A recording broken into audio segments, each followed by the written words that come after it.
Welcome to Linux Saloon, a place to discuss tech, open source, and where Linux is always on tap. Each show will have a talk about a Linux project, such as a Linux distribution, a desktop environment, or application. This is sometimes plural. We also chat about the news or any variety of topics from the community. Anything that is Linux, tech, and open source related is on the table for discussion. I'm Nate, Linux fitness and vintage tech enthusiast with an almost unhealthy obsession with the openSUSE project. And with me today, I got a fantastic panel of folks. I've got Ben, Jason Starbuck, Colin Jinda Cruz, and Matt. How is everybody? Excellent. Good. Doing great, thank you. Great. Very cheap. Having a grand old day. A grand old day. Not a grand old time? Opry?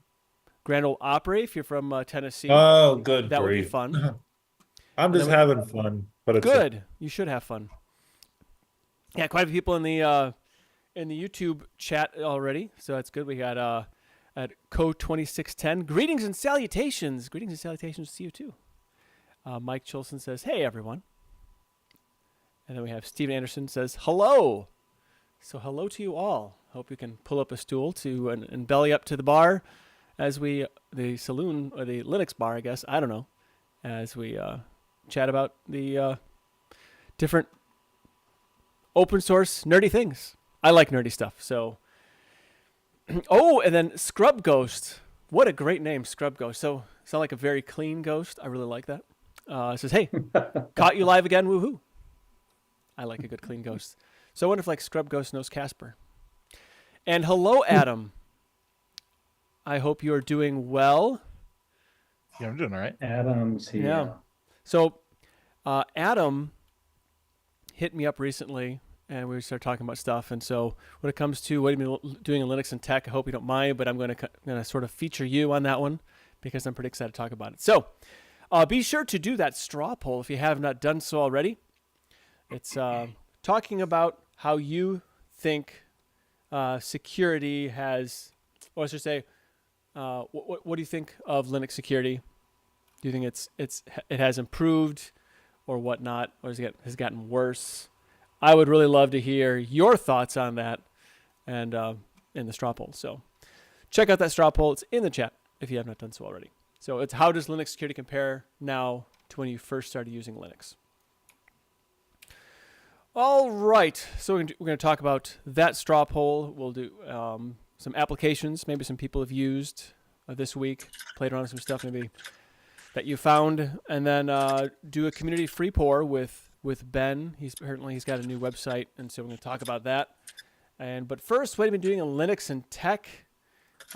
Adam, you said you've been having a good time with something near and dear to me. openSussyWussy. openSussyWussy. Somebody's gone to the green side? Yeah, instead of the dark side. The Tumbleweed. So how do you say open? I'll have to check that. openSussyWussy. SUSS. Because I'm actually going to put it like that in the show notes. Please do. Is this the name of an app or something, or what's going on? No. It's me mispronouncing openSUSE. Yeah. openSUSE. I thought you meant open source.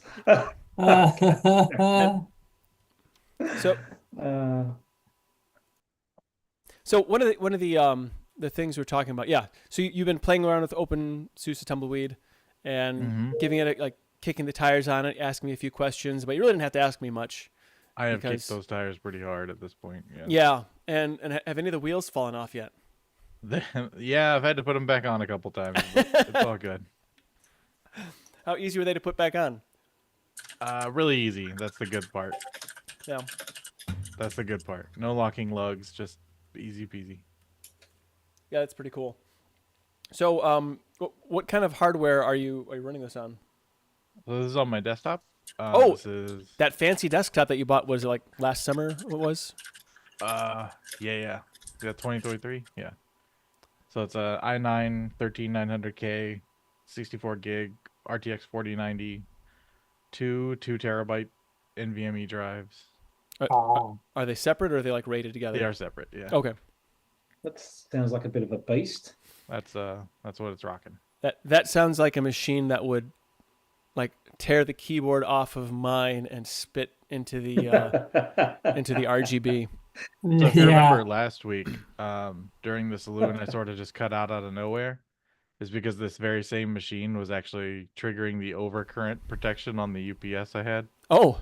So I have to get a different UPS. It draws too much power. Wow. So, if you're playing a game like something like Cyberpunk that uses, pretty much everything in the machine, it draws somewhere around 850 watts from the wall. Dang. That's what most people's average PSU is set to. The UPS's limit was 7 amps, so I was over 7 amps, and it kept triggering. So if I may ask, could you use that instead of a space heater in the wintertime? yes, you can, and I do. Oh, okay. Yeah, it's much more fun than a space heater. You just playing Cyberpunk or something. That's cool. Now, I would say I also have it on an AMD laptop as well. But go ahead. Oh, okay. So now I would say a computer like that. I mean, even though obviously technology keeps moving and things keep getting better, whatever, you're still probably like in the top. You got to be like top 5%. Yeah. Without way up there. Yeah, that's pretty awesome. I have more VRAM than most people have system RAM. So, yeah. What was the VRAM on it? 24 gig. Wow, yeah, that's a lot. Now, how is this like a mini tower? Or is it one of those like with the clear? What does it look like? It's if you look up an Alienware Aurora R15, that's what it looks like. Okay. I can't really you just have to look at it. Okay. You just have to see it. Aurora, what was it? R15. 15. Alienware. It's Yeah. a Dell. Is that a Dell? It's Dell. owned by Dell. Yeah. Yeah. Oh, I remember. Whoa. That is a neat looking machine. I remember you showing me this. Yeah. How could I have forgotten? Yeah, that's the a power supply in it is 1350 watts, so it's got plenty of headroom. wow. And then I do like the fact that it's clear. You can see inside of it. Mm-hmm. And all the unicorn vomit Mm-hmm. from the RGB. Yeah. Yeah, it's really cool. Did you say it's an Aurora R15? Did you say? Yeah. Yeah. Yeah, so that's what's running on. You can imagine it runs fairly smoothly as far as speed goes. I imagine everything runs smoothly. Yeah, Windows finds a way not to, but that's another thing. So, now this is a 13th generation in there. Is that correct? Yeah, 13900K. Yeah. Was it plagued at all with the? Yes, it was. I had to get the CPU replaced by Dell. Had a tech sent out, and they replaced it. Wow. Okay. Yeah, so mine, I was having trouble with it for months, and it was just degrading further and further. And then eventually they released the BIOS update, and unfortunately my unit had already degraded too far for that update to matter. But I got Dell finally was like, oh yeah, this is a problem, because Intel finally admitted it was a problem. And so they sent a tech out, and the tech replaced my CPU. But since I already had the new BIOS, my new CPU doesn't have the same problem, right? So no degradation for me. Now I'm good. But yeah, I did have to deal with that, and it sucked. Yeah, that would be kind of a kick in the teeth to have to deal with new computer than having to succumb to whatever kind it was of less than a year old. Yeah. So tell me about your monitor. What Thanks, do you have for a monitor? I also have an Alienware monitor. It's a 34-inch ultra-wide OLED monitor, QD OLED. Is it So is the OLED good? Oh yeah. Oh, it's the best monitor I've ever owned. Really? And seen. Yeah, it's quite awesome. It's 3440 by 1440, 165 hertz, FreeSync, G-Sync compatible, all that good stuff. It's HDR 1000, so it goes up to 1000 nits in brightness, and it's pretty ridiculous. I think 400 is already ridiculous. Yeah, and because of the contrast from the OLED, right? So if you have a bright light in a dark area, the dark area is basically black. And when I say black, I mean like it looks like the panel is turned off, right? Because they're OLED. Right. And that bright light is just that much brighter because of the contrast of like nothing and 1,000 nits. So it's quite a nice monitor. I don't think I could handle that at full brightness. I think that would probably hurt my eyes. Yeah, it can. I actually have gotten headaches from it. Like playing certain games, like playing like Call of Duty Modern Warfare. Like there's a lot of dark levels that have a lot of bright lights, like headlights or lamps or fires or stuff. That eventually gives me a headache. It's too bright, but it's awesome. So. Now, historically, I've been kind of anti-OLED for numerous reasons, but I think the technology is actually to a point now where it doesn't have the same problems. They gave me a 3-year burn-in warranty. So wow, okay.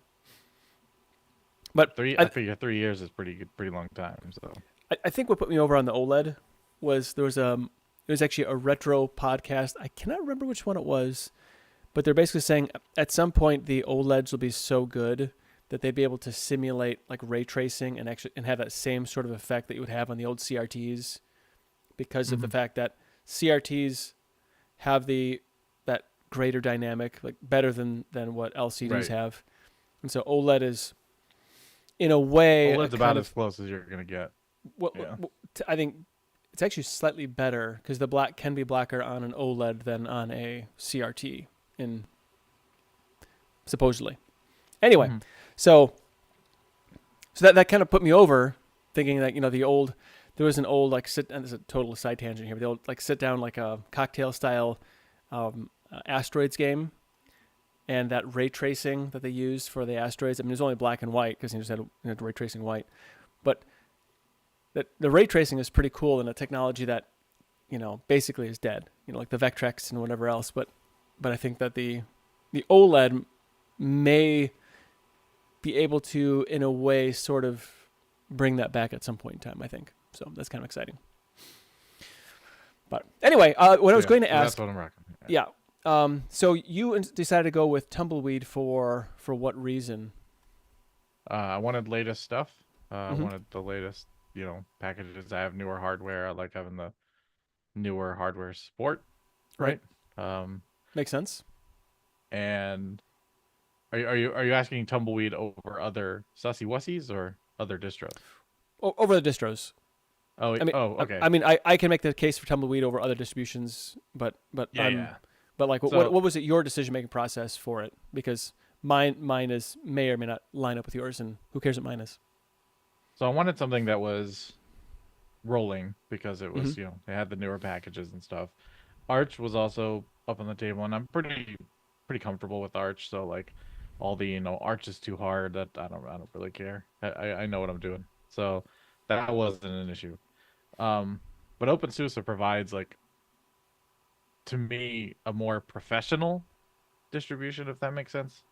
So it's something that still gets out of my way and lets me do what I want, but also provides a lot of like resiliency and like a robust base. And so I was looking for a distro that wouldn't be super opinionated. But also, I guess I didn't feel like rolling my own Arch again, right? Right. And so I found that openSUSE is not as opinionated as, say, a Fedora or a Ubuntu would be, but also provided the latest stuff.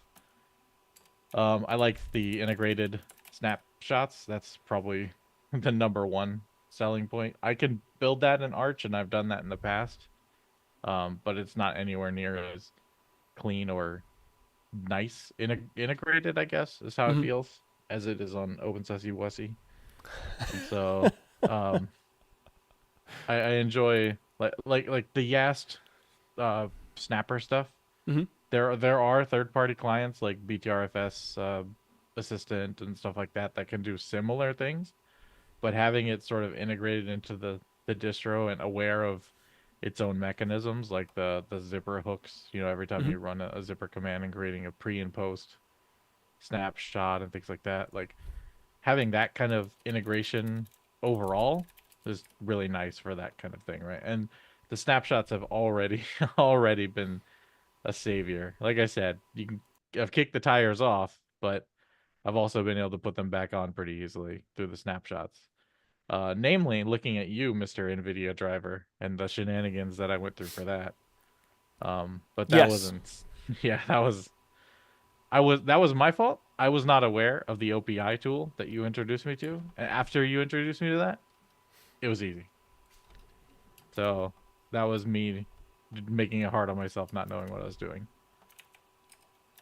But yeah, snapshots was a big one. I liked that their repos are pretty big and that they did have the open build service, which tangent here is similar to the AUR, right? In that, like, it's community, you can have a lot of community repos, and the community repos basically are like to me it's an extra step above the AUR, because the AUR is a bunch of scripts that the community ships, right? So you use their package build tool to build things from source, and then it runs on your machine.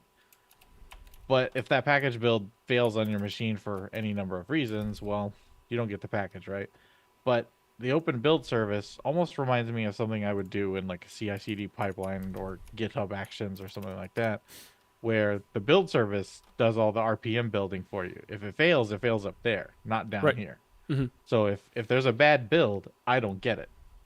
It doesn't, if it doesn't build up in the OBS, then I don't get that update, right?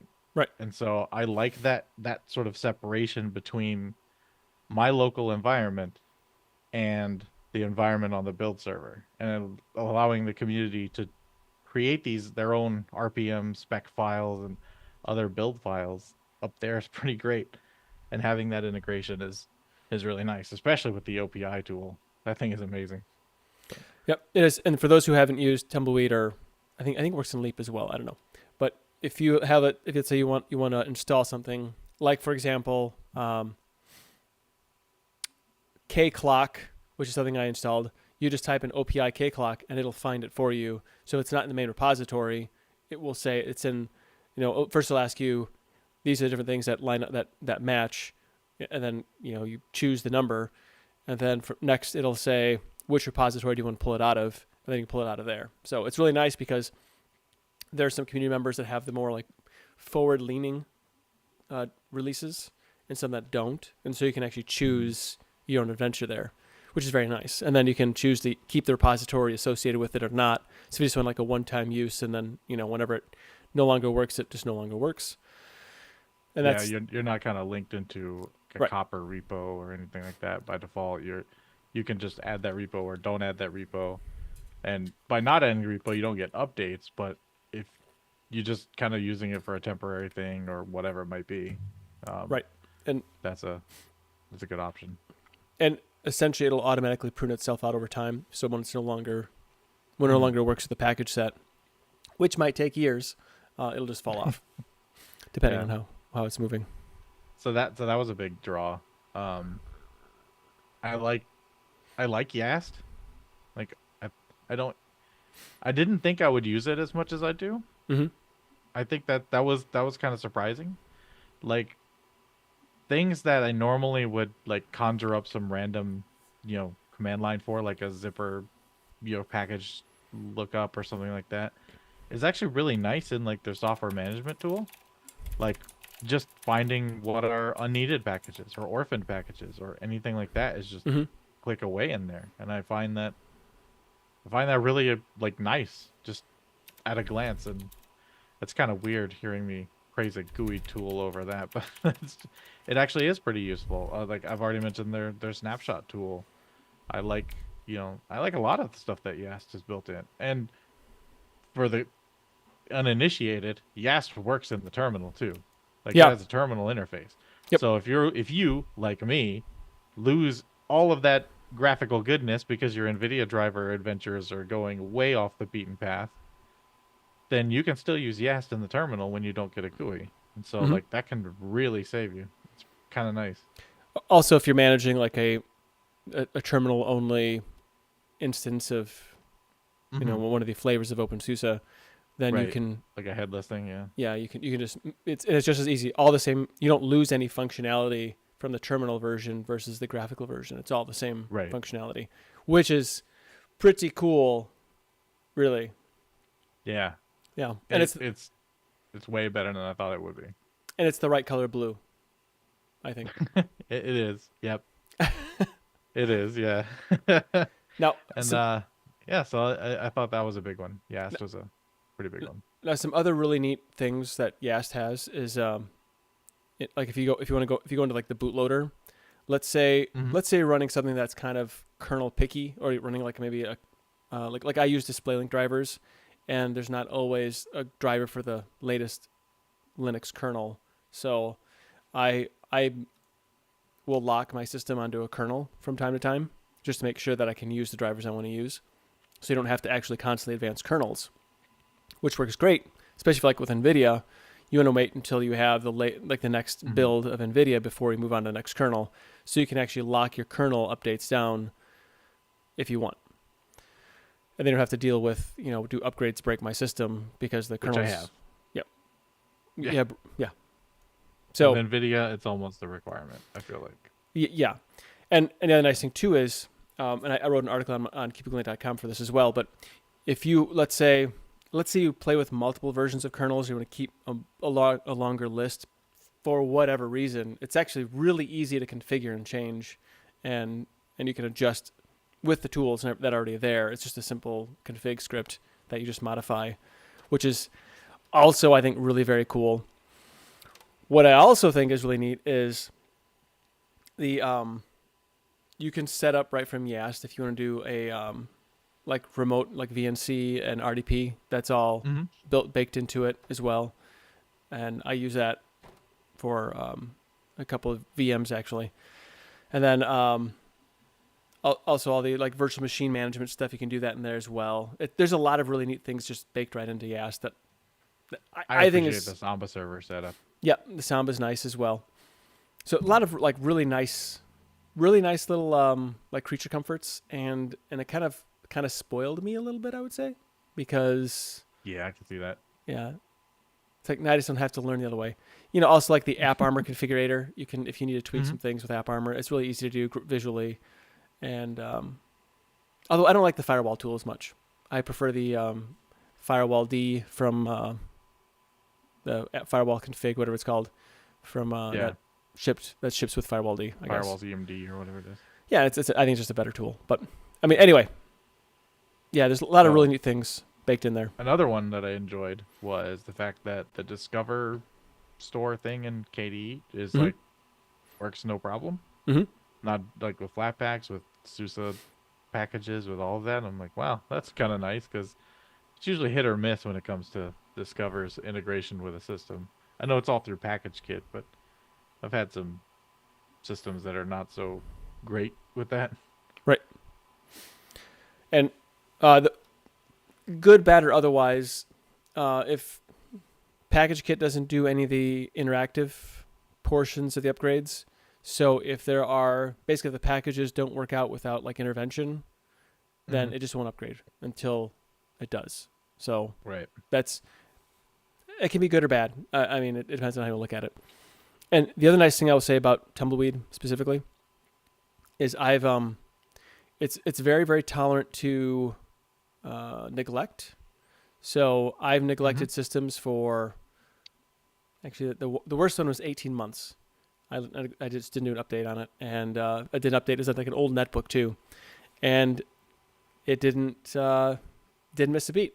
I mean, it took forever to do the update, but once it was, because a netbook too, but once it was done, I just kept using it, and it's still going. So yeah, I don't know. It's pretty awesome system. Now that being said, there are some negatives. Of course, because if you didn't find negatives, I would be questioning your review. Yeah. So, first one, NVIDIA driver. Now, people can blame NVIDIA all they want. Sorry, they make better cards. That's just how it is. So, installing the NVIDIA driver, initially, I installed just, the normal SUSE way, to discover that I have the 550 driver, which is few versions back, and critically does not include all of the X-Wayland fixes that 555 and 560 got.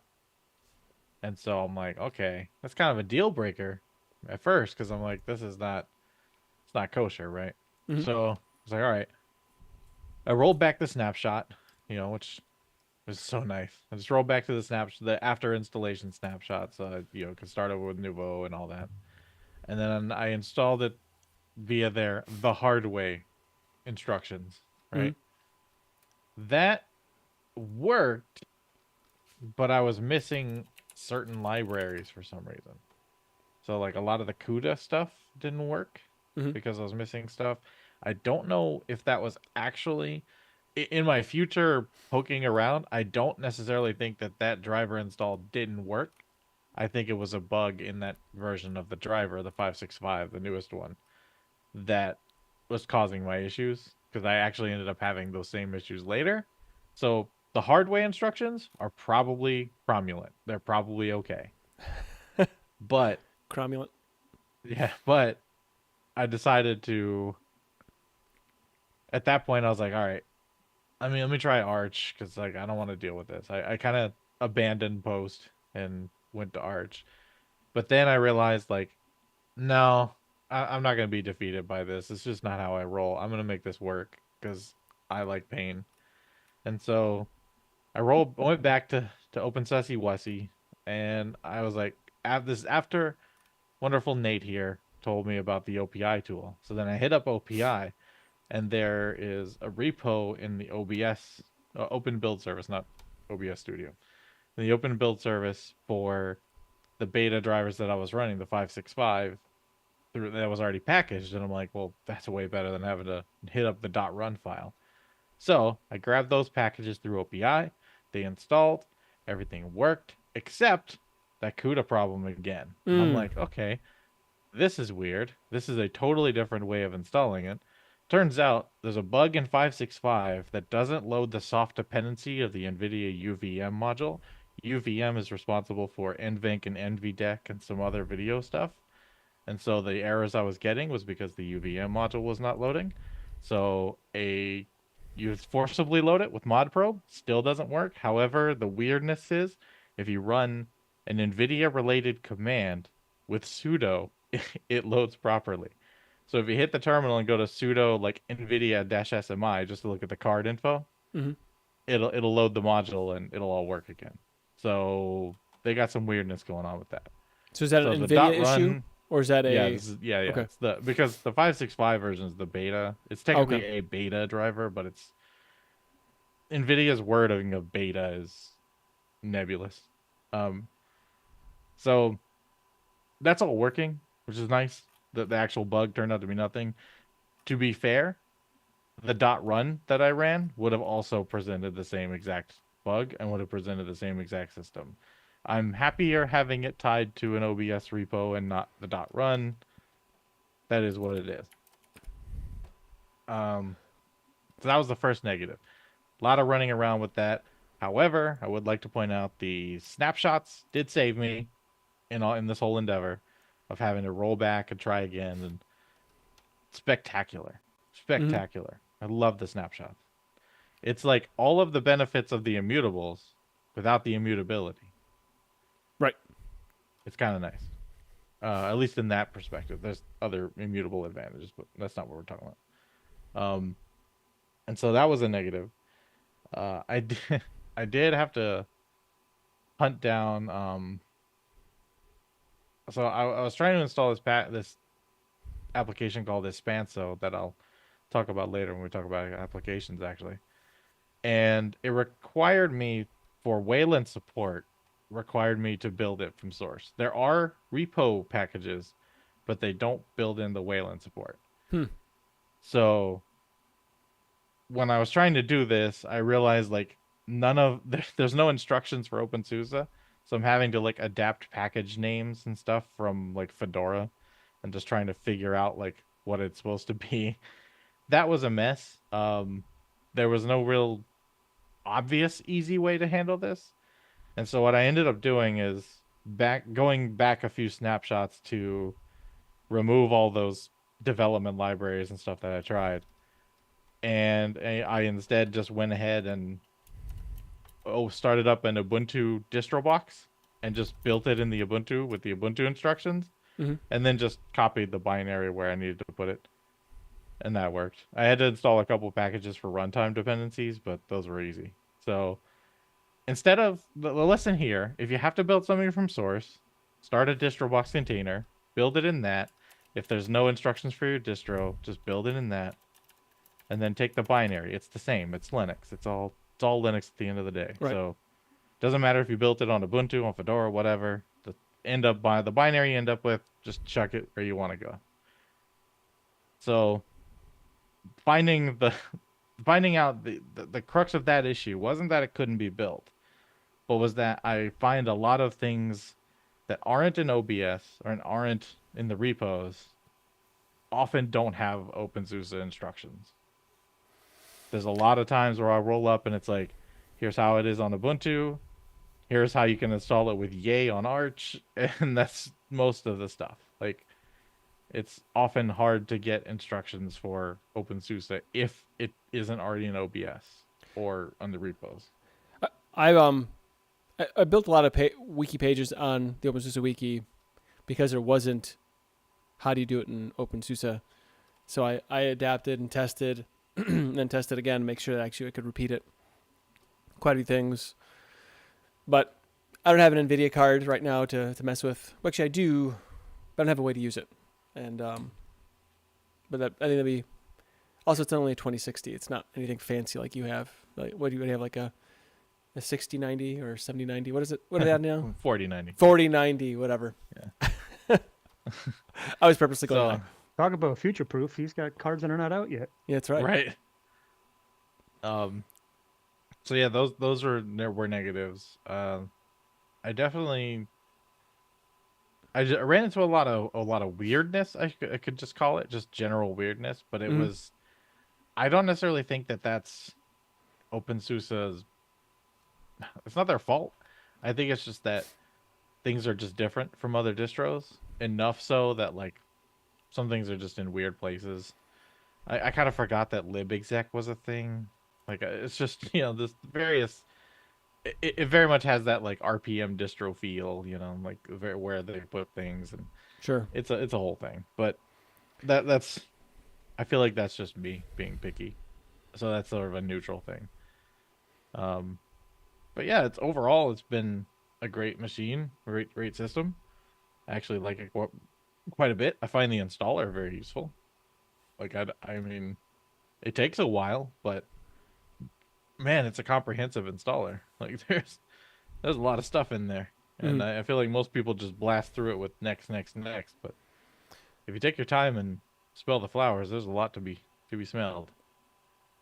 Yeah, there's also if you let's say you're running it like through a serial console, like trying to install through a serial console, Yast will recognize that you're trying to run from that and will automatically shift in that direction, so you can do it a serial console. Yeah. TUI, yeah. Mm-hmm. Which I think is pretty cool. Yeah, not a whole lot of distros do that. That is really cool.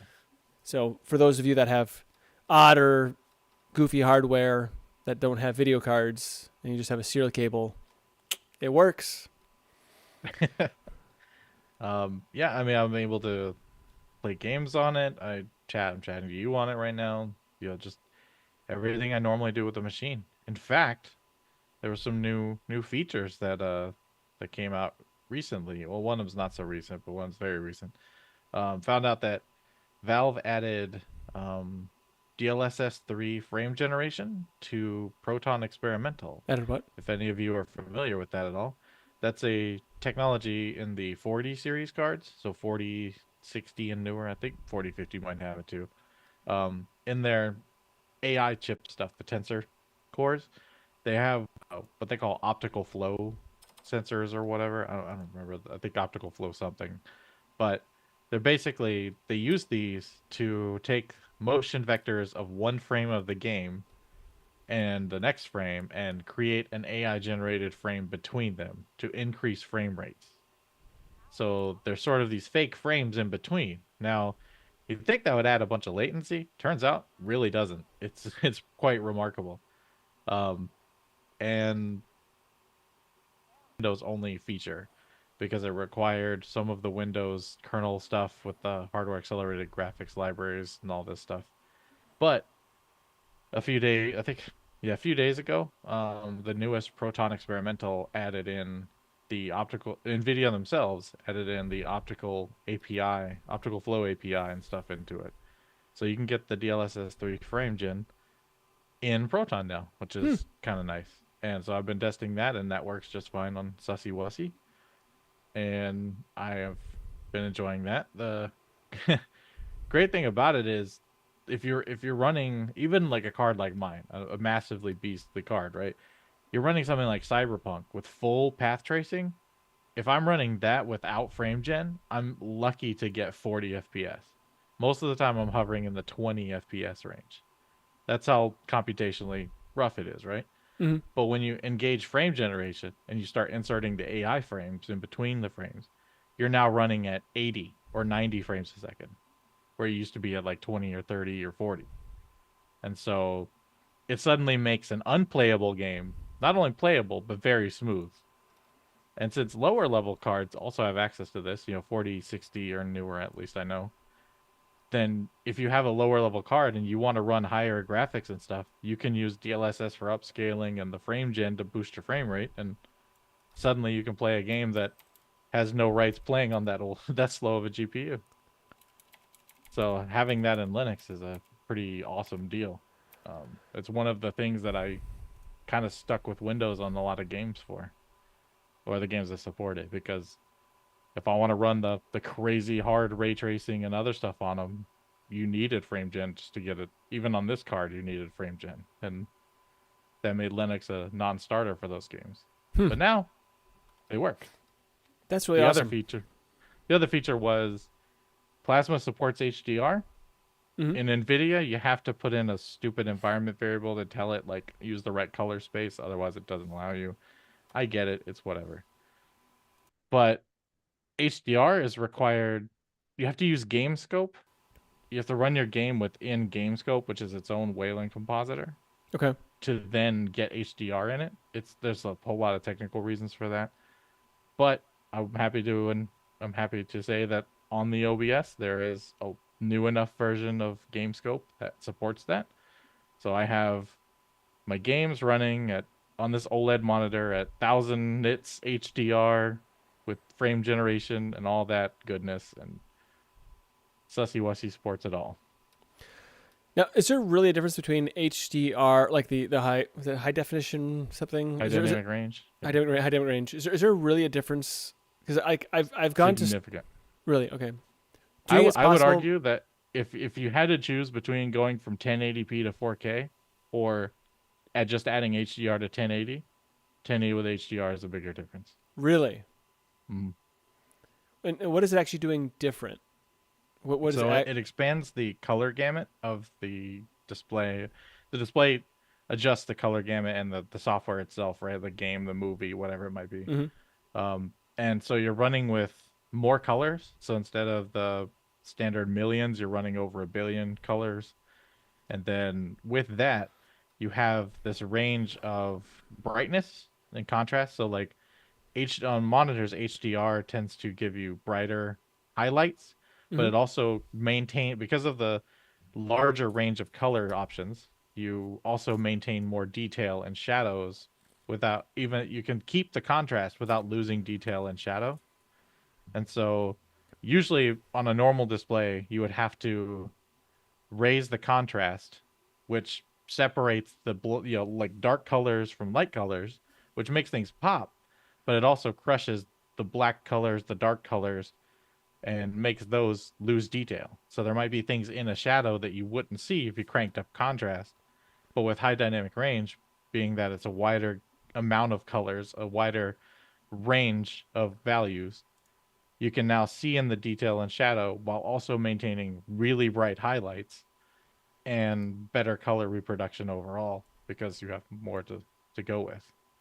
You combine that with a display like an OLED or a mini LED that has a lot of local dimming zones, and you can adjust that contrast in huge ways, and it makes such a difference in the way something looks. Versus, 4K is nice, but I think 1440p with like OLED HDR is way better than a 4K without HDR. Well, that's pretty wild. I didn't know. So, well, That's pretty cool. I So yeah, I didn't realize thumbs up. I didn't realize that there had more color range. I mean, can your eyes really perceive a difference between 16.8 million colors or whatever? And I certainly can. really, Yeah, without a doubt. It's a big difference. But it depends. The confusion happens, especially in the PC space, because you'll buy like an IPS display that says like it's HDR, but if you can't provide the colors and the contrast, you're not really getting an HDR display. okay. And that's why I emphasized a monitor or display with local dimming zones. So like areas of the monitor that can turn off or dim or brighten, or an OLED where basically every pixel is a dimming zone. Right. But if you just like get a flatly lit LCD IPS display that says HDR, it's not really HDR. It's gonna look bad actually. I don't know why they put that on there. They get you to pay for it. Put a little sticker on the box, and Pretty much. Oh, well, that's very cool. I'm glad to see you're having, a most good experience. I don't think any distribution or operating system is perfect. Personally, I think you're just exchanging pain, with things. Mm-hmm. So, I guess just gotta get the right. We talked about this. Gotta get like the right. The pain you can tolerate. The pain you can tolerate. Yeah, there we go. It sounds like you're tolerating SussyWussy TW. All right. Absolutely. Yeah. You're tumbling weed. Which you don't want to hit those with your car in Texas. It's not. I had one in Illinois hit my car. I didn't Oh, have a really? choice in it. So yeah, it hit me hit the side of the car while we were driving. Yeah. I was like, what the hell was that? It was like taller than my car. It happens. Gotta watch out for them tumbleweeds. A good deal. Well, fantastic. Well, that was fun. I do appreciate that. Yeah, that sure. adventure there. Yeah. Well, if you have not done so yet, knock out that straw poll. I'm gonna go ahead and I didn't get any replies. At least I couldn't find any. But it's what. How does Linux security compare now with when you first started using Linux? And I think I'm very interested in hearing what some of you might say here on the panel about that nonsense, I guess. So, all right, give me just a second here. Let me just check something out here. Give her a good old shaking and a refresh to see how this goes. So, show the results. So, how does Linux security compare now with when you first started using Linux?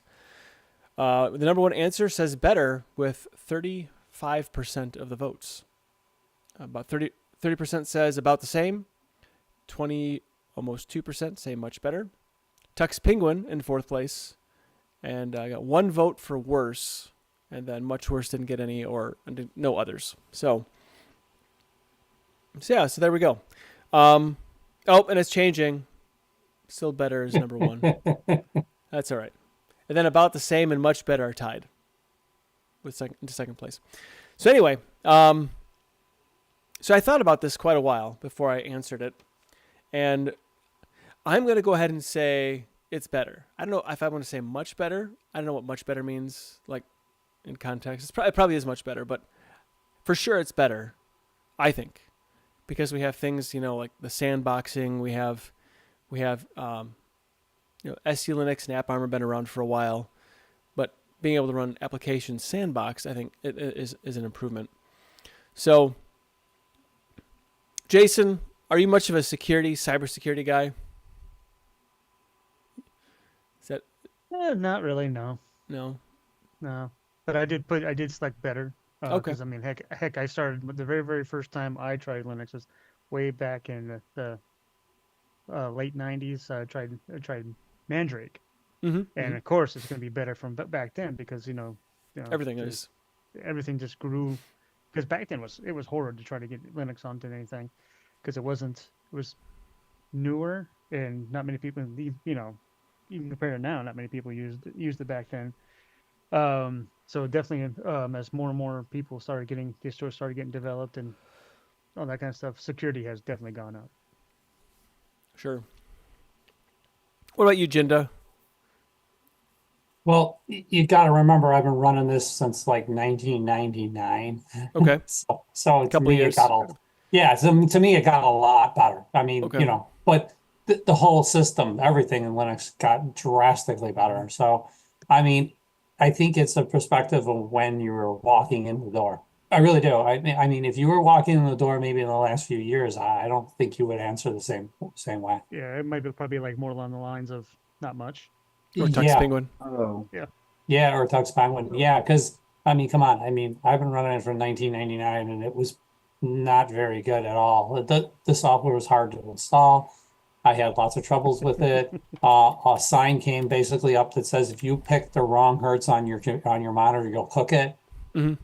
I mean, it's like things like that. I mean, that's I mean, long gone, all that stuff. So Yep. I could be I completely guess, wrong. No, I agree yeah, with you 100%. I got started probably, yeah, in about 2010. And the first distribution I was using was Ubuntu 9.10. And Mm. my issue happened to be when it came to codecs and having sound because I didn't have the internet at home. And so I had installed from a CD and I didn't have that. And so I pretty much had a day to use Linux. But when you don't have sound, that pretty much affects a lot of stuff. And Oh, for sure. so I finally learned how to download the codecs, I mean, from the library and put it on a USB drive, brought it home. And then it took forever to figure out how to get all that situated correctly. And then finally I had sound and everything was great at that point. But it was just something to go through that. And I don't even think that would even be a thing nowadays at all. Yeah. So Scrub Ghost says, much better, though much harder to use, understand, manipulate, or change. Yes. And that can almost be an argument for being less secure because if you don't know how to manipulate or change it, you just turn it off. And that's probably not a good idea. Like AppArmor or SE Linux. What about you, Sean? Oh, thanks for I mean, you're kind of late. I'm not going to hold it against you, but I'm glad you're here. Sorry about that. I'm just messing.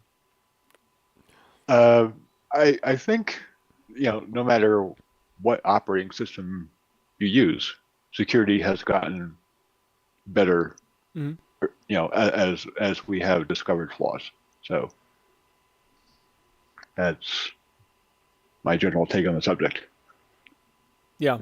Okay. So one of the arguments I would Yeah, I say. could have just got. Go ahead, Swift. Oh, no, sorry. I didn't mean to say all that. Oh, no worries. So one of my arguments against saying that it's more secure is, I'm not saying it's less secure, but like one of the things I was, pondering is, the XZ, where the project was compromised by a bad actor. I kind of sort of feel like there are more bad actors today, and that's sort of a problem.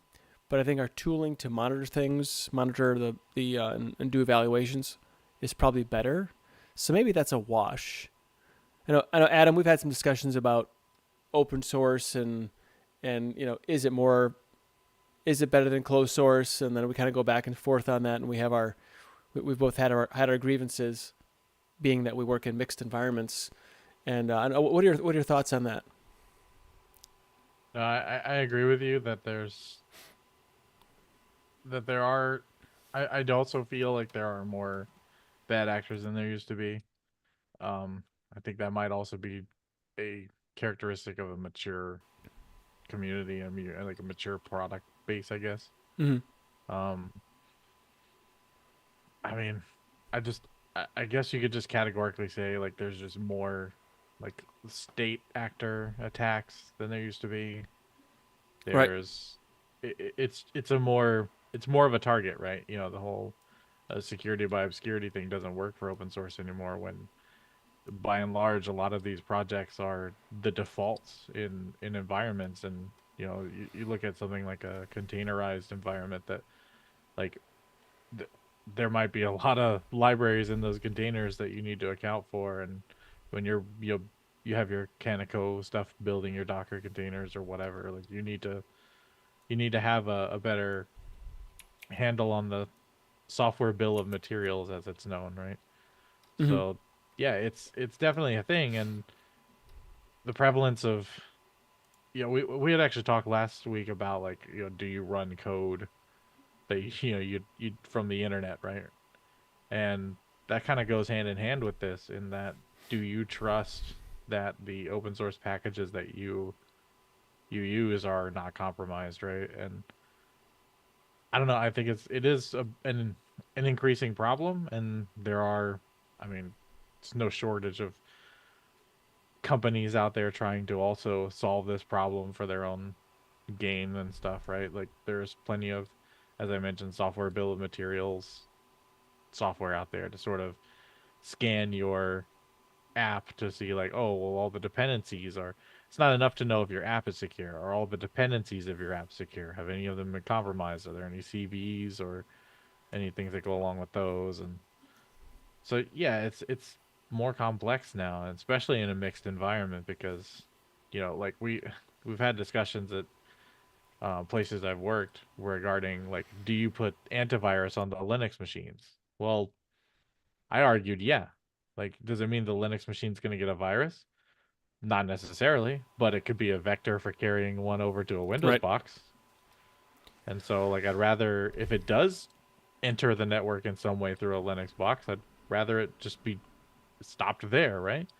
And so, even then, you think like, oh, like I don't need to do this or that. We're running Linux, we're fine, And like, no, there's a lot of that, and man, yeah, it's hard to say because there's been a lot of bolstering, things like the mandatory access controls, AppArmor, SE Linux, and such.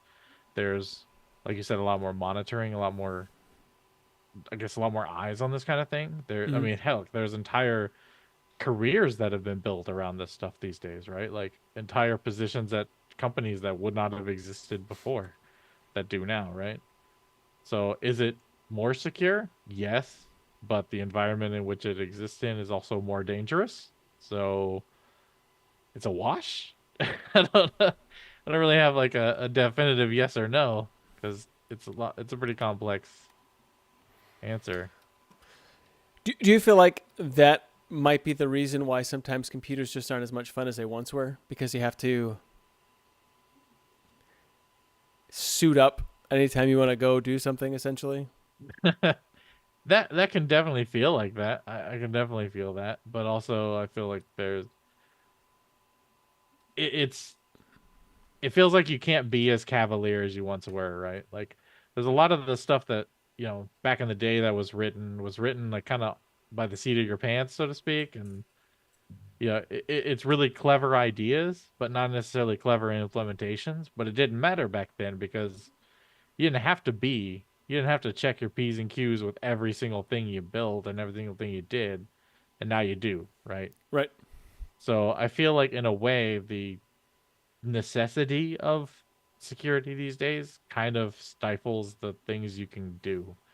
Case in point, Wayland, right? How much extra effort and extra work has gone into Wayland simply for the sake of security? How many things have frustrated people and made it almost a non-starter for them because of the security model? But is that to say that Wayland's wrong for the security? Well, no. I believe they're doing the right thing with that. But it's really just the world we live in now. It's just like that. And, it's just how it is. So is Linux more secure now? Sure. If you were to put the Linux of today back into the 90s or the 2000s, yeah, it would be way more secure than what was available then. But they also didn't have the threats we do now, so. Right. Yeah, I guess it's a different battle, I suppose. I still think it's more fun than, it's mostly still more fun. Sometimes I think it teeters tedious just a little bit every once in a while. But also I think things like Flatpak, snaps, containerizing your applications, I think that's been a pretty huge win as well. Not only is it more convenient in some aspects, but it does provide a security layer as well, as long as you don't disable those things. It does, but as I mentioned, it also introduces a new vector of security problems because your container is built with other packages as well, and now you need a software bill of materials, and you need container scanning to make sure your stuff is secure. And yeah, it's annoying. Let's just say, right? If you work in IT, you know, it's annoying. Yeah. Yep. And then I think the always going to go with that. I guess it wasn't that important, but I do like things like DistroBox. You know, being able to test things in isolation. Absolutely. You know, and then yeah, I don't know. Yep. It's a crazy world, I suppose. Right, and that's it's interesting. It's important to keep in mind, I feel, that if you have a system that's not 100% secure, that's fine. It's not about eliminating all threats. It's about risk reduction. And like, if you're willing to accept a level of risk on your own stuff, or if the place you work is willing to accept some risk, cool. Then you get the nice license to just do whatever, right? And so if you don't feel you need an antivirus, that's fine. If you don't feel you need a firewall, that's fine. It just means that you're accepting the risk of that. And if there's not that much risk to you, then roll out, man. Yeah, have fun. Yeah, and that's fine. You know, like if I have a gaming laptop that I just play games on and I don't really bring anywhere, and I just have it because, like, I don't know, I like sitting at the kitchen table. Do I really need to make sure that I'm on a VPN and all this other mess? Well, not to me, no. But someone else might think so. And so you really just have to do your own assessments as to what's secure and not secure to you, right? I was gonna say, I used to at one point in time run with like an obscure port open so I could access like my local services remotely, you know, with DDNS. But now I don't do that at all. I have Tailscale, and which uses, you know, WireGuard, which I think is still considered secure. I think, right? Yeah, as far as I understand, it's good. Yeah. Yeah, which I'm sure that the flaws will be patched because it's a more simple code base as well. So I feel like my network's harder to get into now, but I'm also relying on another service, essentially, Tailscale, to be able to do that. I could run my own, I suppose, but no. Right. But so yeah, I guess to answer the question, is it more secure or not? It is, but it's not at the same time. Yeah. We have more threats now too. Yeah. Well, good times. Well, that's a fun discussion. Did anybody else have anything else they wanted to say about that? I know a lot of people didn't pitch in anything. I know Colin or Matt, Cruz, Ben. Any thoughts? I don't really see myself qualified to talk on security for Linux, to be honest, but I'm just a user. So if you look at it from my perspective, I don't know. I'm not sure, you know, when you talk about security, there's the kernel, there's installing applications, there's keeping your apps up to date when you go online, especially your browsers. I tend to do those simple things. The kernel we just rely on, I suppose. But you don't have to go looking around on the internet for packages if you're using your package manager. So that keeps you secure. I do those simple things and I run a firewall. That's it for me. I think that's good enough, but I don't know.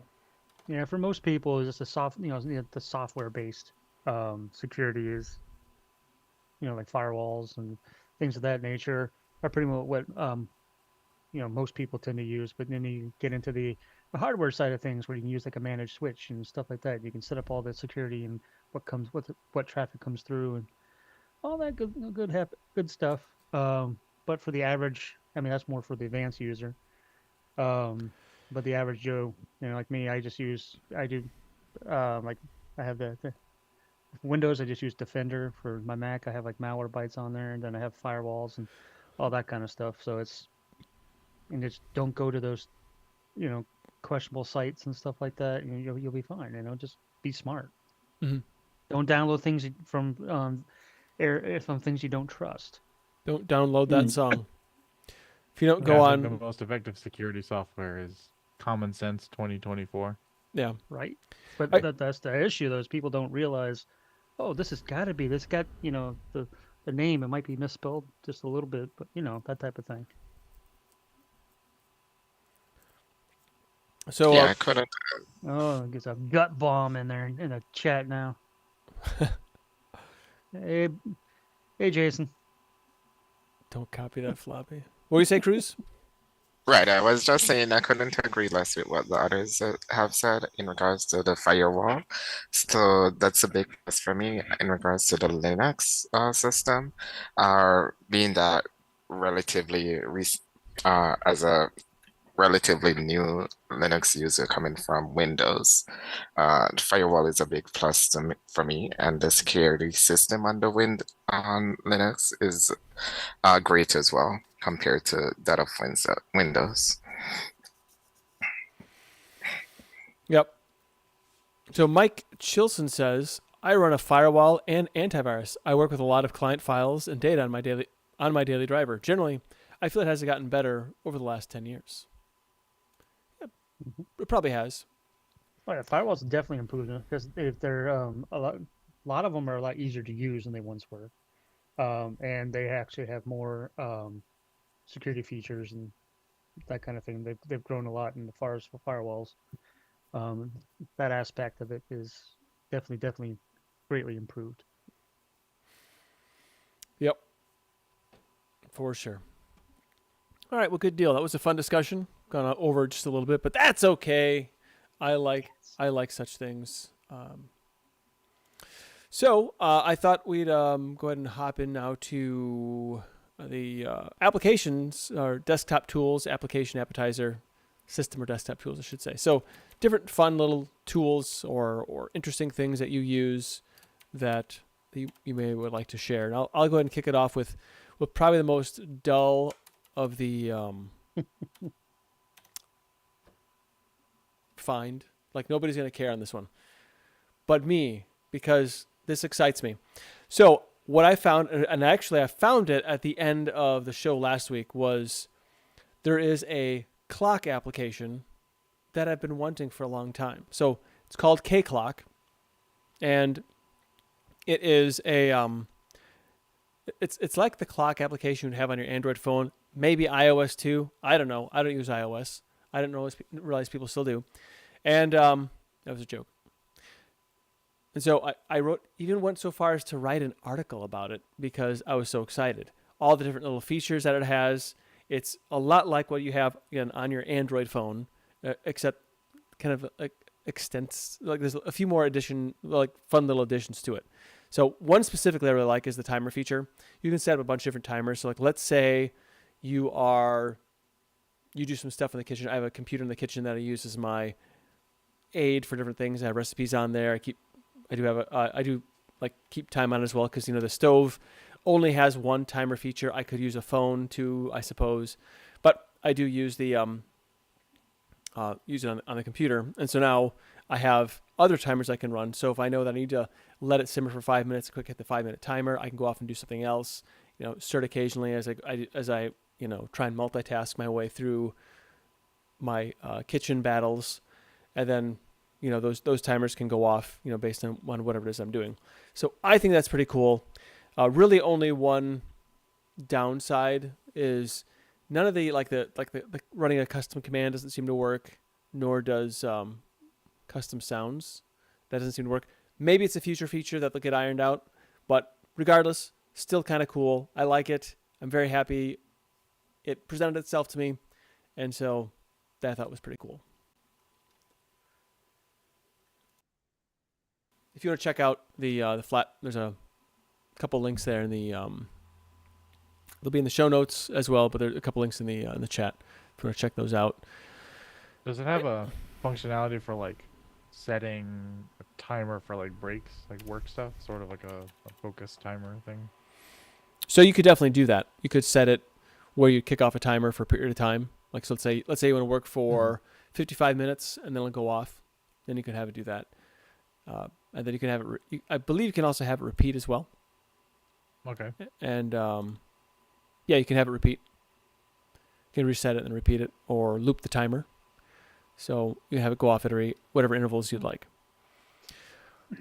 But mostly I like the times. Again, it's one of those things like it's not really like how often do you really want to look at other time zones? I do quite a bit, so it's nice to have all the other time zones on there. The timers is really cool. I like the stopwatch. The lap feature is pretty cool on it, and it's just because it'll show like the overall time, but then a small little like running lap timer, and then you can see all your laps. Again, every other little app has it, but it's just such a nice feature to have on the desktop. And then the alarms as well. You can do just like you would have on your phone if you want to have it go off at a certain time. But I don't leave my computer on all night long. I shut it down, so I don't need the additional sound and light in my like in my room or whatever. But anyway, it's a pretty cool app. Not like a real exciting application, but just it's something I was just so excited to have, and I realize nobody cares. So anyway. Dude, I care. So if you're boiling your eggs for 5 minutes, you can set the timer for 5 minutes, and it'll make a noise and let you know 5 minutes is up. Is it? Yeah. Okay. Oh, the snooze feature is really nice too. You can set like the snooze length and then how long it actually goes off. All these different like additional nitnoid things that are really nice. But yeah, I can like use the stopwatch for my Arch speed runs. Yes. We'd have to have it installed first. But yeah, like eggs. I was making flautas yesterday. And so I was simmering, the peppers and the onions, and so I kicked that off, and then I needed to kick off something else, for the beans, that I mashed up. And I probably didn't need to do that, but it was just nice to have them all there, and then they go off when they're ready. So it's just fun. It's nice to have, and have it right there in the kitchen. It's a touch screen monitor, so since my hands are probably generally kind of dirty, I don't want to like mess with the phone, so I just kind of use my knuckles to knock on the screen to get what I want, and there we go. So no keyboard, no mouse. They're there, but I don't have to use them. Just go at it. But anyway, so that's pretty cool. Check it out, KClock. Of course, it's KClock because it's a Plasma app, but clock, just called Clock. KClock. Did anybody have anything they want to share? That they something neat that they saw? Used? I do. Cool. All right. Absolutely. I have an application called Espanso. Ooh. It is a text expander alternative, an open source version of the app text expander. Okay. So what it allows you to do is you have to configure it through some YAML files. It's not scary. It's just YAML. And so you can configure basically strings of text that trigger the expansion of more text. So, for example, if I wanted to, all right, for example, my personal use case, I have a really long launch options line that I add to Steam games to have them work in game scope with HDR and VRR, all this other stuff, right? It's a really long line.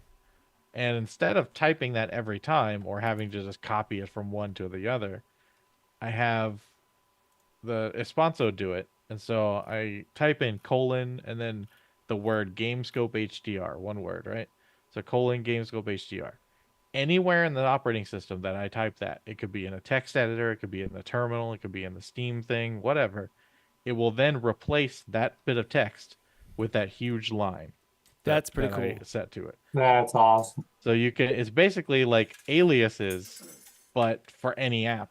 Right, because it just replaces the text in the app with what you told it to replace it with.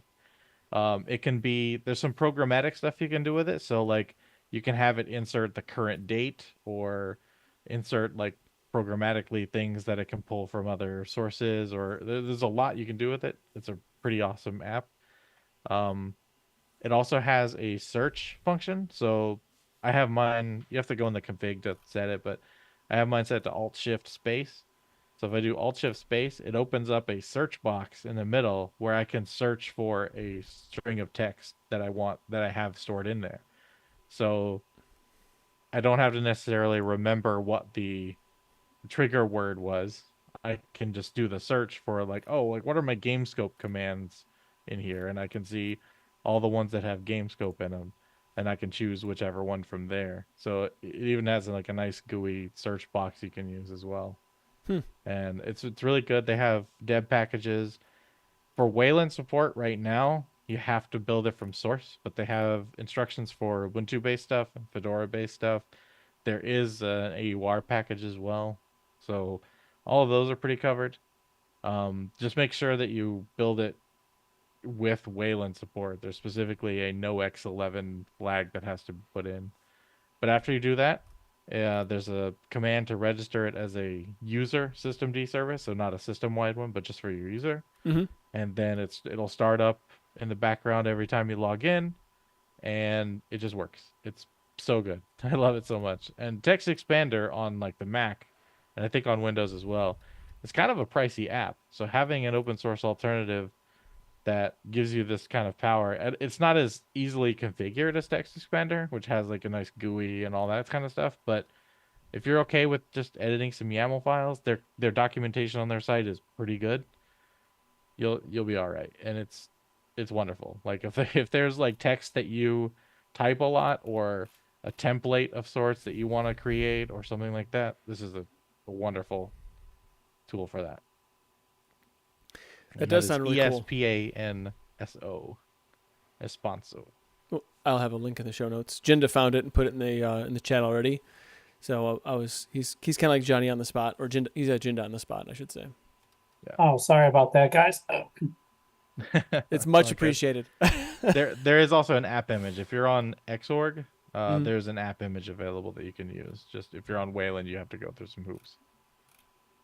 Yeah, that's really cool. What I wonder is,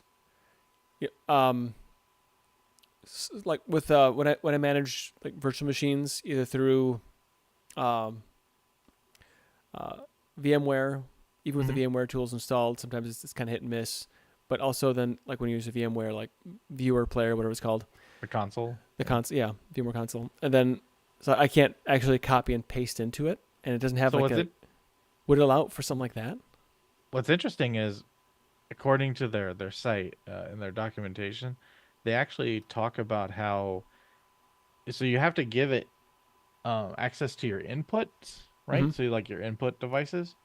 And so it's, when you type in that sequence of events that it reads from your input, it then uses your input device to put it in, as far as what it looks like. So now they do specify the permission, the sort of system things they're doing to allow for that, and to sort of have some security model there. So it's not just like wide open, right? But I believe that should work if things work like I think it does. So, because like, yeah, you can't copy and paste in that. I absolutely hate that. I know your pain, Nate. And so if I think it basically amounts to just a really complex macro. Yeah, that'd be really cool. Maybe it'll work. If it works, please tell me, because I will absolutely be using that instantly. Yeah, so it's like the setting up or you have an issue with a VM, the network is broken on it, and you're trying to fix it, and so you want to just run a couple of commands, or just copy and paste some stuff in there, and then you can't. Yeah, that'd be really cool. Yeah. So, but I run Wayland, so I'd have to go through the hoops of installing the. Well, I got it working on openSUSE, so I can help you with that. Oh, sorry, openSussyWussy. Oh, yeah, gotta say it right. Yeah, sorry. No one's gonna know what I'm talking about if I don't. Yeah. All right. Well, cool. That's a really neat application. Like I didn't know that such a thing even existed. Somebody had a need, and they scratched that itch, and this is very cool. Super cool. Something you use every day, would you say? Oh, absolutely. I mean, I've literally just got it set up this evening, and I'm already like just churning in all the possibilities in my head. So It's awesome. Yeah, that's really cool. Fantastic. All right, I have to read through that, but rather than get distracted. But super cool. Anybody else have any applications? Sean, you already did Orca Slicer, so you can't do that one again. But I use it all the time.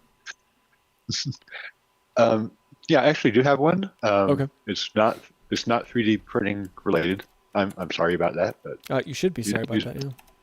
these things happen. So this is one I just stumbled across, called Warehouse, and it is basically a Flatpak to help you manage your Flatpaks. And so you can do a few neat things with it.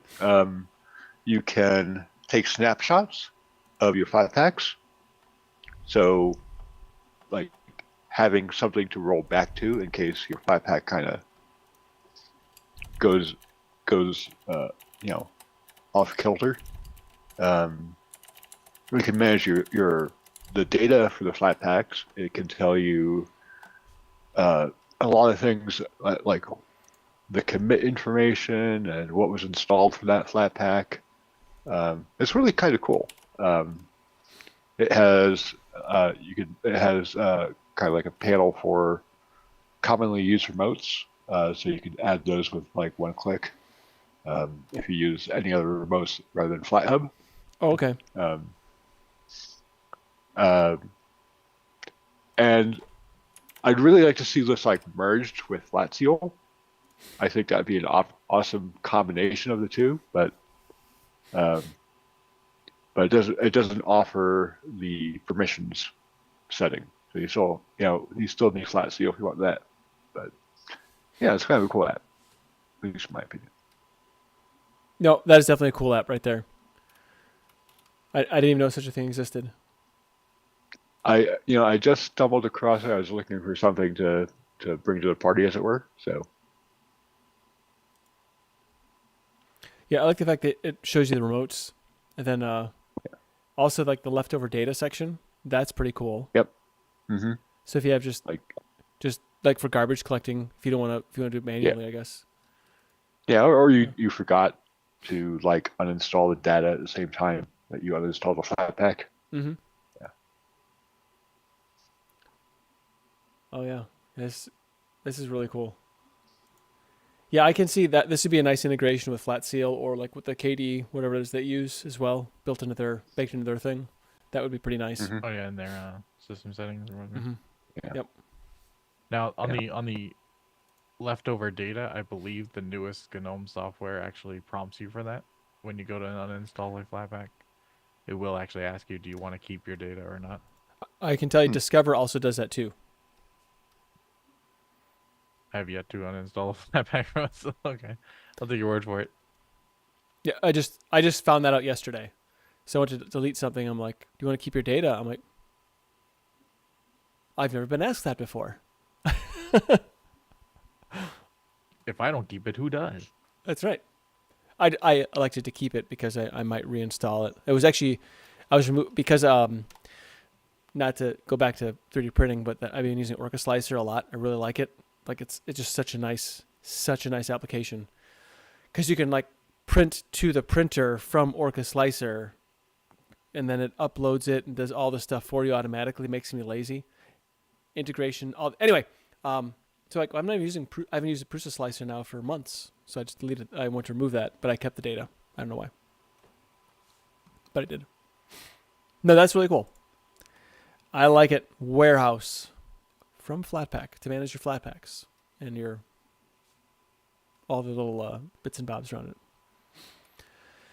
All right. Well, I have one that I'd like to share as well. It's called Upscayl. That's UPSCAYL because apparently we don't know how to spell, and that's okay. I don't mind. What's neat about this application is it allows you to it's a free and open source AI image upscaler. So let's say you have some really old family photos that you scanned and it's either grainy or it's just not a real high quality. I did this, and it's got like an 8-year-old picture of me, maybe less, maybe 6, and so you run it through this. It takes a while for it to like, I did like I upscaled it by 4 times. So it goes through, it takes a while. Obviously, if you have a machine like Adam's, it'd probably take, 13 seconds. But with my machine, it took a little bit longer. And then you can actually, it has a little tool so you can, after it does that, does the upscaling, it saves it to a location wherever you specify before you even start it. And then you can actually slide this thing back and forth to see like before, after. It's super cool. I really like it. And so I'm probably going to use that to just see how it works with like some old grainy photos that I have. I did one, it worked great. Like it even like made, it doesn't look weird, but like the teeth look good on people smiling. Like it was amazing. Like I don't know how it did that, but it was definitely like great. So it's very easy to use. It's nothing complicated about it. The user interface is very simple. Just put an image in there, do the upscale, and then you can check it, see that that actually did what it's supposed to do, and I love it. So if you got some old photos, or you just want to like try and see how good the computer AI upscaling can do, give it a try. It's pretty great. It's probably worth the Cubicle Nate article, but I haven't done it yet. I think I might, just because it's simple and easy to use. So anyway, Upscayl. Cool. Check it out on it's a Flatpak. So if you're concerned about your data or whatever. Anybody else have anything else they wanted to share? Jinda, anything cool? You always do something cool. Well, no, not really, unfortunately. I was playing with, for some reason I decided to play with fish, Okay. which I think everybody pretty much either does that or they do something similar to it. There's a couple others out there on the market about adding things to the command line that I was not aware of. I can put the link in the YouTube chat, what I was checking out. It was a bunch of productivity things for your terminal. And Fish Shell to me is the first thing I installed because I can't remember anything. And I played with a bunch of these on here. I can't say any of them were great or bad, but they were sure as hell a lot of fun to play with. I didn't really dig into like how to configure it better because it seems to work just the way I want for me. But something I really like is like, let's say I'm doing the secure shell into something and I can't remember the IP address of it. So I'll do like, SSH, my username and then I know it's like, it starts with like, let's say 172.18. I'll type in that and then I can hit up arrow until I find the one that it was. Yeah. That's super nice. I really like that. It is. Now, I will say though, if you use console, like for your terminal, this is something that Adam told me about. You can create like SSH, I forget what they're called now, profiles or whatever. So you can have it automatically do what you want it to do. Like go into like you just double click, basically it gives you a menu of everything you've got saved, and you can very easily hop into it as well from there. What was it called, Adam? Okay, I have to look it up now. It's a Control Alt. Was it a Control H? Yeah. Talking about the SSH SSH config. Yeah. SSH manager. Yep. It's a plugin, but it's automatically installed. At least it has been on my machines. So hit Control H, and then it brings up like a list of everything that you logged into. You can preset it up with like your shared keys and everything else if you need to, or if you have like special shared keys like that you need to associate with a particular host, can do that as well. Yeah, it's pretty cool. Not gonna lie. But yeah, fish shell. I would say it's like friendly. It's like friendly shell or something like that. Is what it's supposed to call it. Yeah. Friendly interactive shell. Friendly interactive shell, but actually it should be fun and friendly interactive shell. So, and also I like how it colorizes things too. So if it's not a command it knows, it's red, and then once it's something that actually it knows, it turns blue, and it's like just a great shell. I guess it's not technically fully bash compatible or something like that. I don't know. Yeah, it's not like POSIX or what. Who cares? It's cool. Yeah, you can take your POSIX and shove it. You heard it. Yeah, I do not like running a system without fish. Like I just won't do it. It's not gonna happen. It's not gonna happen. Oh, very cool. I could advocate for PowerShell, but I'm not going to do that here. So I've used PowerShell quite a bit. I don't like it as much as Fish, but it's probably just because I'm not as comfortable with it. But I also, it uses, honestly, my biggest complaint with PowerShell, and maybe it's just my machine, but it doesn't use the monospaced font. Isn't that set by your terminal emulator? It is. On my Windows machine specifically. Oh. I use the Windows terminal application, so. Oh. Not CMD? A lot more configurable than CMD or PowerShell.exe. Also, PowerShell 7, much better than PowerShell 5.1. Okay. So What makes it better?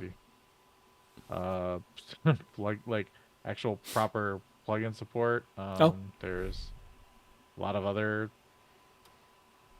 niceties that it has. It's a lot more memory efficient. The only problem is there are some times where things break. So if you wrote something for PowerShell 5 and you run it on 7, it can sometimes, I think 90% of the time you'll be fine, but there's some edge cases of compatibility issues. But it's also, PowerShell 7 is based on .NET Core and not the .NET that's tied to Windows. And that's how PowerShell 7 can run on Mac and Linux as well. So there's that too. Got it. PowerShell is nice because all of the stuff is an object rather than just plain text. So there's none of the weird awk and sed and whatnot.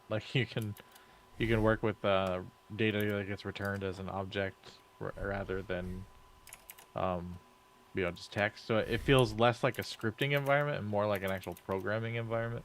Mm-hmm. I write a ton of automation every day in PowerShell. It's a proper programming language, more so than just like a simple scripting language. But it can still be used in basic scripts too, which is kind of nice. There's module support that people may or may not be aware of. So you can either write your own or grab other people's modules, which are just a collection of functions and stuff that people have written. There's a package manager behind it all as well. There's a I didn't know that. resource get and all that. So you can get a package manager for all of your PowerShell modules and functionality. There's quite a lot to PowerShell that a lot of folks don't really. I mean, Windows people by and large don't have a need for it. When I say Windows people, I mean Windows users don't have much of a need for PowerShell most of the time, and so I can see how you could just totally ignore it if you're a Windows user. But as an administrator, totally useful, incredibly useful. If you work in a majority Windows shop, extremely useful to learn. So I've used it a few times for when I've had issues with our Office 365 tenant. There's some the Microsoft help does actually have some good. I'm not gonna say it's well written documentation because it's very high level.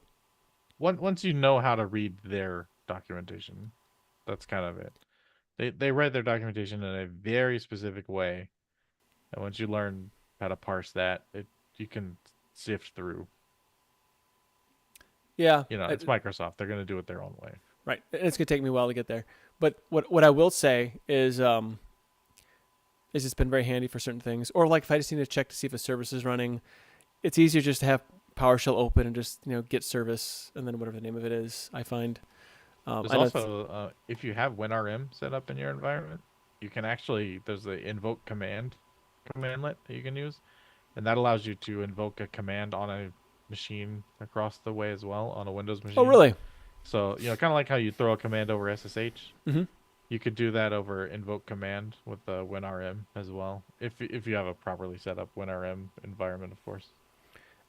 So does that work with your domain or whatever? Yeah. Okay. It ties into Active Directory and stuff if you want it to. Interesting. Things I didn't know. And PowerShell is amazing. I had to write so we were building a golden image process, for VM deployments, and I ended up writing a bunch of that automation for that process as a module for PowerShell. Ended up being somewhere around like 2,800 lines or something. But Wow. it was pretty awesome. It did a ton of stuff, and they're all like they're all importable functions. So if you import the module, then like you just get those basically your custom commands that are just programming functions similar to Bash you could write. But the advantage is like it's easily distributable, so we can add it to our in-house like source control and offer it as basically a repository, so other administrators can just import that module from our repository and they don't have to write it or copy it over some SMB share or something stupid like that. So it's really good for distributing functionality like that. I want to talk to you about this golden image thing because I built a golden image for us as well. You know, to like have all like the Vertio drivers, so it works with KVM, hypervisor better, and all this other stuff. But I have one little problem with it, which makes it frustrating, and so I don't know if I like my golden image now. But we can talk about that another time. Yeah, sure. Because this is Linux Saloon, not Windows Saloon, not Windows sysadmin Saloon. I don't even know what I am. Am I a sysadmin now? I don't know.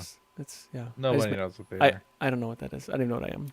They pay me to make sure the lights keep blinking so we can make money. That's what they pay me for. All I know is that nobody is better than anybody else and everyone's the best at everything.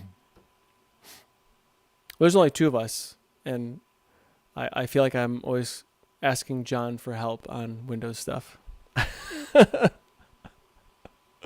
John, how do I do this?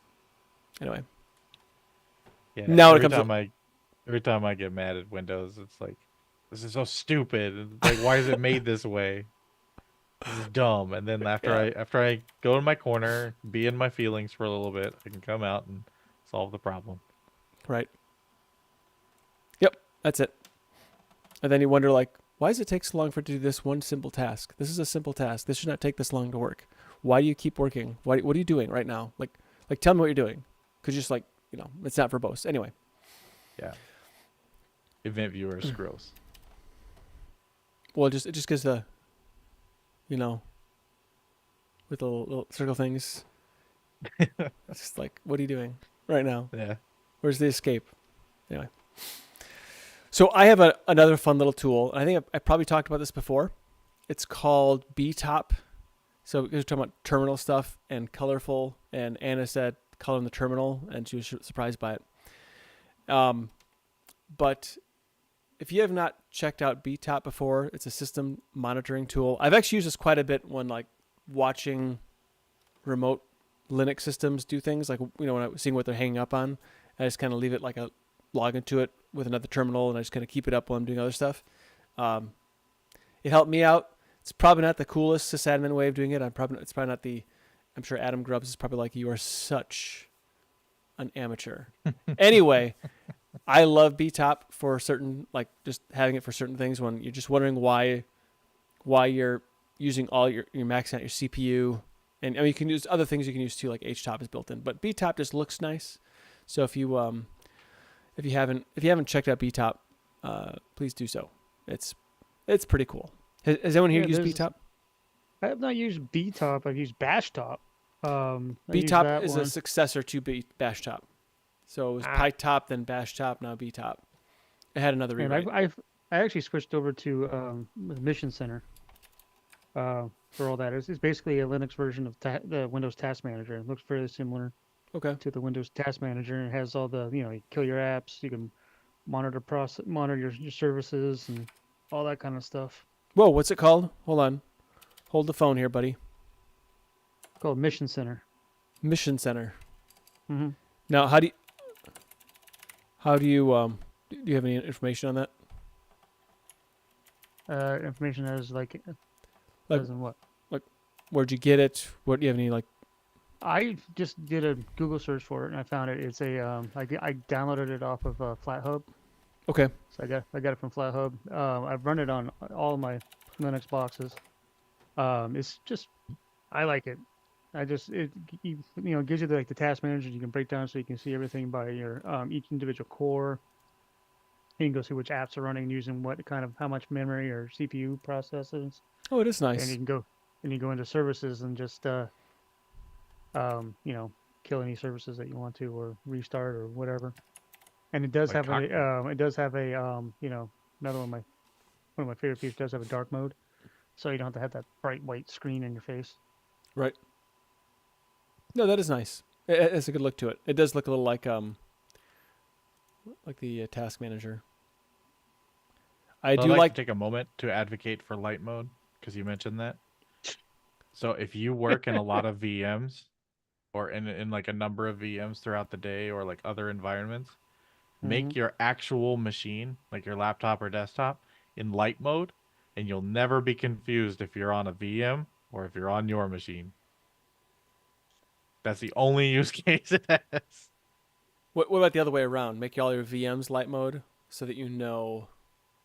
So that you spend less time in them. Yes. Yeah, I can get down with that. Yeah. Yep. So what I do, and you're probably gonna roll your eyes on this one.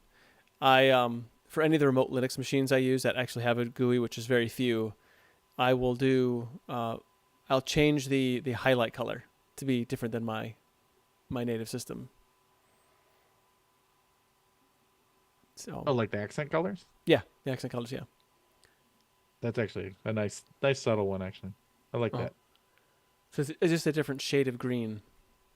And there's really only one. They're right all now. green. They're just different slightly shades. more green. Yeah, green. 50 shades of green.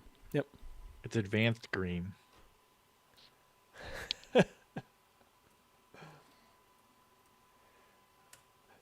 I think we might have. Nope, we don't have more time. I was gonna add one more, but we'll save that for another time. So quick for some housekeeping. So next, what?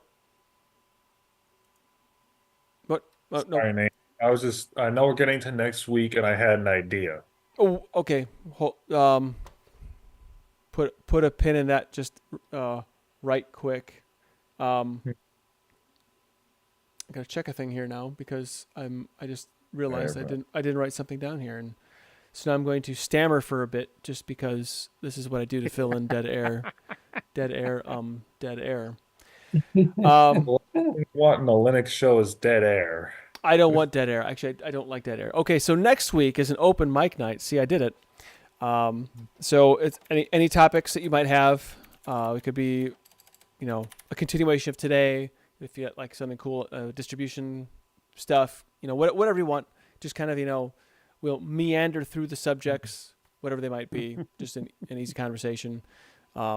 Just as an aside, I've been watching a lot of actually my son has been watching like a lot of gaming stuff, and he's getting more and more into like Linux gaming.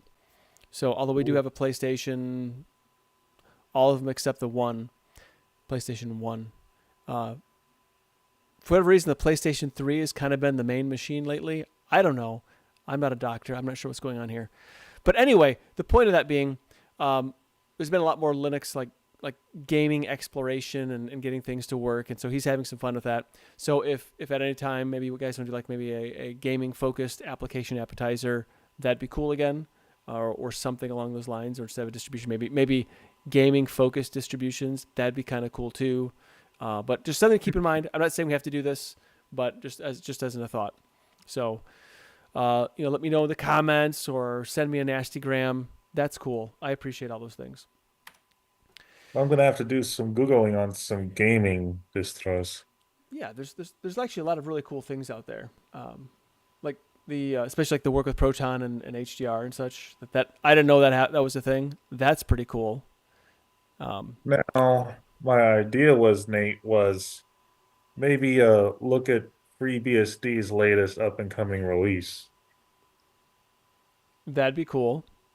Yeah, because honestly, I know we looked at GhostBSD, which is a GUI version of it, but I don't think the Saloon has ever done a look at vanilla FreeBSD, have we? Probably for the sanity of people, no, we haven't. It was just an idea, because they are getting more desktop friendly, as we've said, and I just figured the latest 14.2 is in the works, and I figured we could do maybe sort of preview thingy on it, you know? Well, it's funny you say that because when I was in my early days of Linux, I was actually jumping into FreeBSD a little bit too. And I thought it was just as easy to use. The installer was a little more clunky than Mandrake Linux, but Well, it's a fair. I have done it. Open have Solaris, done- anybody? Open what? Open Solaris? Nobody? Nope. No one played that one. That I thought was really cool. Open Solaris back in the day. Well, I was just thinking, this might be a nice change of pace for once. Yeah, it could be. Deploribus Rex says the PS3 rocks, and I agree. Especially I don't have the fat one. I got the newer cost reduced model, but like the original PS3, like the chrome on there and the shiny black. I mean, PS triple. So yeah, yes.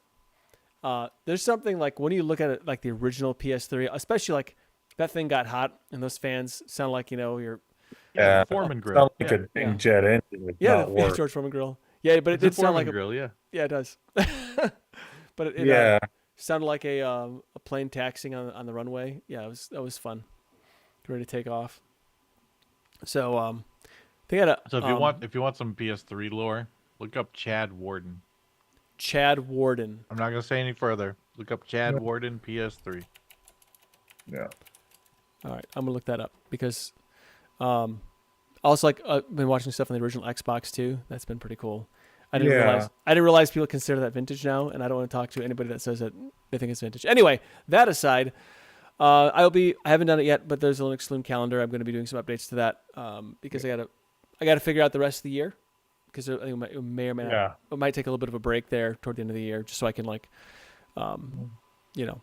around the holidays, Christmas. I'm a big fan of Christmas. I like Christmas, and a lot of people are traveling on the holidays and whatnot. So anyway, My family doesn't travel on holidays personally. well, yeah, but some people do.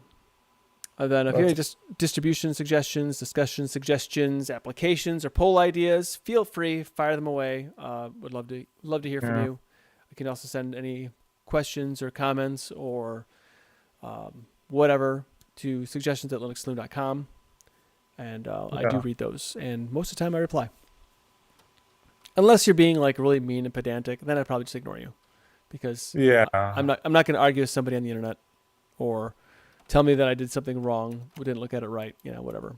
I guess that happens. But yeah, Nate, what are your thoughts on the whole BSD explore kind of thing? I mean, I like the idea. I'll do more BSDs, or we did Haiku. I really enjoyed Haiku. Although someone said I didn't dig into all the features and I didn't fully whatever, like on the comment. Yeah, because I'll just drop the link to the website after this. Sure. And Yep. So it is that time for the community free pour, and this is the apparently this should just be like the StormOS segment. But if you have any projects that you would like to come on to Linux Saloon and talk about that you've been working on, you're more than welcome. You can send it to suggestions@linuxsaloon.com. We can have a conversation if you want to come on, and we can talk. But this week, you guys, specifically I think Matt, you're apparently some sort of a whiz-bang genius when it comes to designer of the group. website work. But yeah. So what did you pull off there, and how did you do that? So, but for context, the new StormOS website with some pretty cool graphic stuff. It's not meant for your Macintosh SE if you're gonna go online with that. It's not gonna work on that. But if you have a modern browser, it works pretty cool. Yeah. Well, I used a couple of third-party tools to make that graphic. It was made by a service called Render Forest, and you can enter the stuff in there, but then you have to embed it into the site, convert it from a video into an HTML, and then embed it. And it's a process, but the Wix tools really help make that a lot easier. So, but I'm happy with the way the website turned out. It's definitely better than mine. That's for sure. So if I may ask, what were these tools you used to be able to make that happen? Like, so if let's say, so you got the, what looks like it's zooming around some sort of a very like futuristic looking circuit board, and then it gets to some sort of a CPU package looking thing that raises up out of it and get the StormOS effect and everything else. So how did you go about creating that? Well, that was a template by Render Forest. So you just grab the template and enter the parameters that you want with the text field and stuff, and then their tools will kind of render it out into what you see there. The free version is not high res. You could probably tell that on the website. It's not like super high resolution. But if you pay for the premium, they'll actually render it out in 4K. But that might be a little heavy for a web page. So, yeah, probably. But but the other elements on that website are just using the basic Wix website creator tools. There's they have different templates and stuff that you can employ. And what I normally do, just to save myself a lot of work, is I'll grab a template. By the time I'm done with it, I've changed every aspect of it. But by just having something there visually to build off of, it's hard for me to just look at a blank page and just come up with something. But if I have something in front of me to work with, and I start doing things with it, then I get on a roll and I can just build something off of it. And that's kind of what I did with Ben's website there.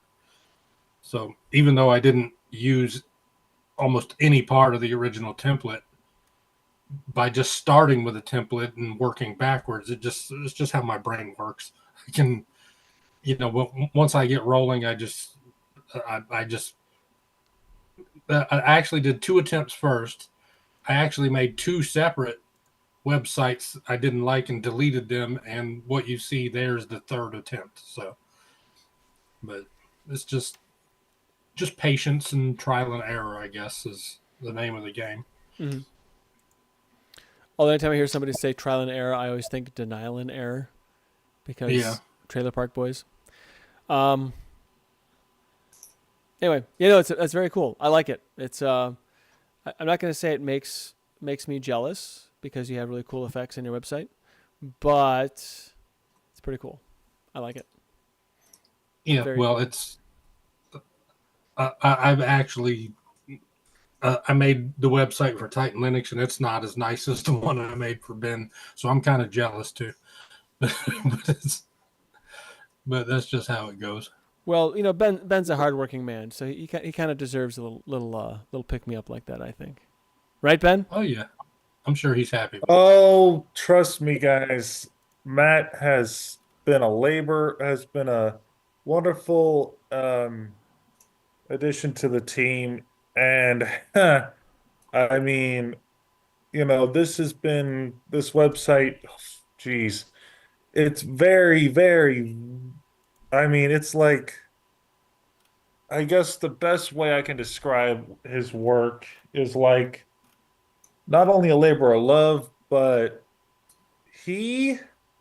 Matt, you've been like, one of the older brothers of this group, man. You have earned the utmost respect as the web dev, and, honestly, you've done what I would say is maybe God's work on this website, dude. Jeez. Because honestly, you brought a light in my eye to this team, dude. Like, jeez. But either way, enough with the praise. You and I like the picture of you on that, Ben. It's a nice picture of you. And if I may say so, you should take that picture and put it on your GitHub picture instead of the one you have on there now. What? The dark glasses is what? Does it just not look me or something? It's cheesy. Well, you look like you're irritated. We got on your GitHub. You really stoned. Yeah, it's just but like the picture of you on the StormOS page, you look like a really nice feller. It's like, I want to know this Ben guy. How can I get to know this Ben guy? That's what I see. It's like he's got a nice collared shirt on. He's got the Right. nice glasses. His hair's done. He's got a nice smile. I'm like this Yeah, Ben guy. I He just seems like honestly really look like swell. a be on the one from the GitHub. You're right. Okay, Yeah. well, Matt, if you can send me that picture that I know I sent to you after the Yeah. show, I will switch it out. Okay. Well, Good. right now I'm trying to make the torrent for StormOS, Well, we'll and do that later, but it's not working. I think my ISP might I be just spoke blocking to me you from in torrent. downloading torrents because I can't get it to work. I know your ISP is being a pain. I've got 148 trackers and 2 web seeds, and it's still just stalling out. Still So like not moving. Okay, let me see what this sucker does for me. Well, nonetheless, very nice website. I'm really glad all the work you put into it. Yeah, it is. So very cool. So check that out. Kind of a bit of a long URL, but it's the link is in the show notes or in the chat and whatever else. So you can check that out. All right, what is that time Yeah, for Matt- last call? I want to doing go a- ahead and move on to that. So Steve's very own, he was in the chat here. He's like a streaming sensation these days. He streamed earlier today. I saw. I was on a roof of my barn, so I didn't actually get to watch it, but it did pop up. But you can check out Steve's very own. He does most Sunday mornings. I think pretty much every Sunday morning now. But throughout the week, he does some streaming and does really neat things. The best feature by far is if you do like the bang or the exclamation point, do like punch or fart. Do that at least twice during a stream, just to make sure he knows that you're there. So if you can check that out, Steve's very own. Good times. See. Jason, you participate in Days Vintage Apple Tech. I'd say on Sundays. Yep. And you said you're And going to you be do here this occasionally. Sunday. I do when I can make it. Usually it's like toward the end. I miss most of the excitement. I kind of show up when everyone's like when everyone's cleaning up and they put away the food. That's when I usually show up. So anyway. Yep. And then we have to pull it all out and make you a dish. You know? Yeah, I know, and everyone's annoyed. So you can check that out Sundays. He does it's like a marathon stream. It's like what 8 hours. He 8 does. hours, yeah. Every Yeah. Sunday he does 8 hours. Basically, what it is, everybody gets together. That's from the community. We either just hang out and talk for the most part, but there are people that do recaps on boards, reflows of different things, and there's some people that actually make. They take what's the word I'm looking for? They take like they say a classic 2 board or SE30 board or whatever, and they take it and they make the PCB for it, and then they refill it, basically making a new version of an old board. So they do that on stream, and they make Pico Gus's and this kind of stuff. They do a lot of the stuff that I don't understand half of what they do. But I just go there, hang out, and talk tech, and just chill for. I'm usually, if I should go to the stream, I'm there for the full 8 hours, pretty much. Gotcha.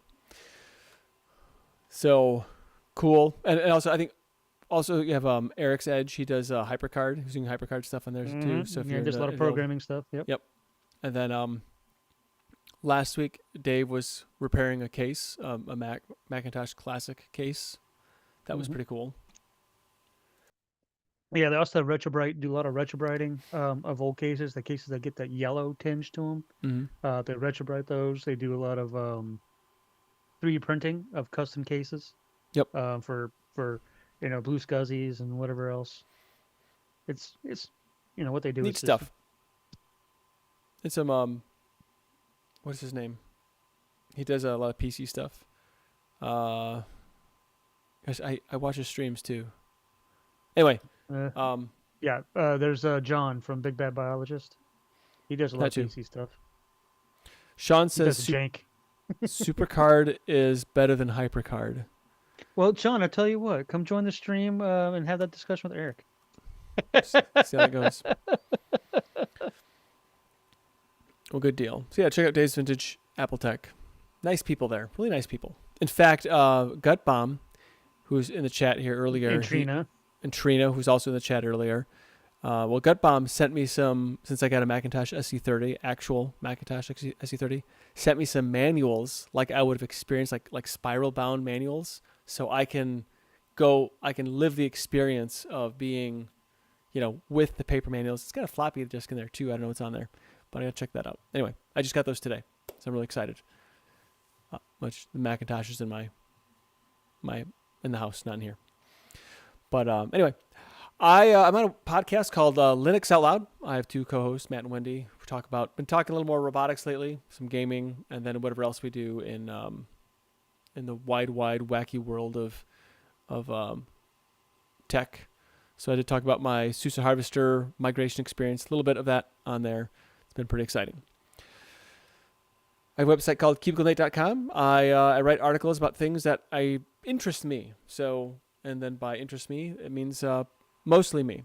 But if you want to check that out, I did that article on KClock and why I like it. Way too excited over something so silly, but there we go.